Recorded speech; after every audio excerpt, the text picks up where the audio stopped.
ఎడారిలో సెలయేర్లు. ఆగస్ట్ 16వ తేదీ. యెహోవా కొరకు నేను సహనముతో కనిపెట్టుకొంటిని. కీర్తనల గ్రంథము 40వ అధ్యాయము 1వ వచనం. నడవడం కంటే నిలిచి ఎదురు చూడడం చాలా కష్టం. ఎదురు చూడడానికి సహనం కావాలి. ఈ సద్గుణం అందరికీ ఉండదు. దేవుడు తన భక్తుల చుట్టూ కంచెను కడతాడు. అది మనలను సంరక్షిస్తుందని తలంచుకుంటే బాగానే ఉంటుంది.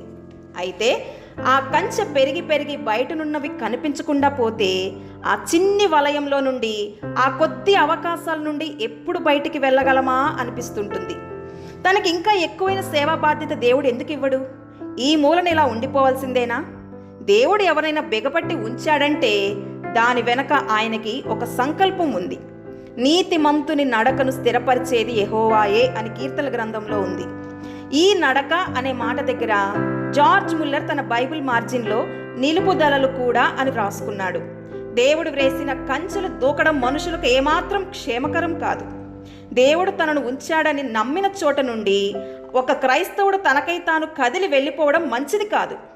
ఇది క్రైస్తవుల నడిపింపుకు చెందిన ముఖ్య సూత్రం. మేఘస్తంభం సన్నిధి గుడారం మీద నుండి కదిలేదాకా మనం కదలకూడదు. దేవుడే మనలను ఎప్పుడు నడిపిస్తూ ఉంటే అందులోని శక్తిని మన నడకలో గ్రహిస్తాం. మనం పొందాలని కోరుకునే ఈ శక్తి మనందరిలో లేదు. కానీ మనకు పురమాయించిన ప్రతి పని కోసము దేవుడు తగినంత శక్తిని మనకిస్తాడు.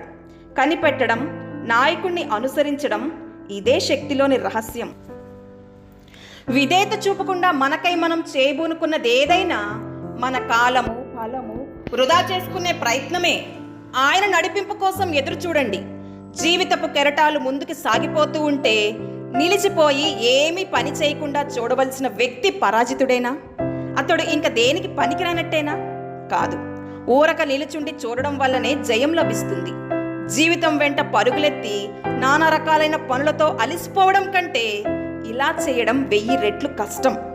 నిలబడి ఎదురు చూస్తూ ఆశలు కోల్పోకుండా, గుండె జారిపోనివ్వకుండా చూడగలగడానికి చాలా గుండె నిబ్బరం కావాలి.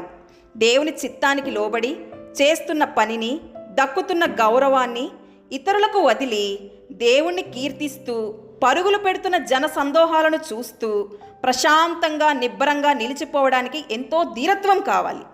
చేయవలసిందంతా చేసేసి నిలిచి కనిపెట్టే జీవితం అన్నిటికంటే ఘనమైనది. దేవుడి మాటలను దీవించునుగాక.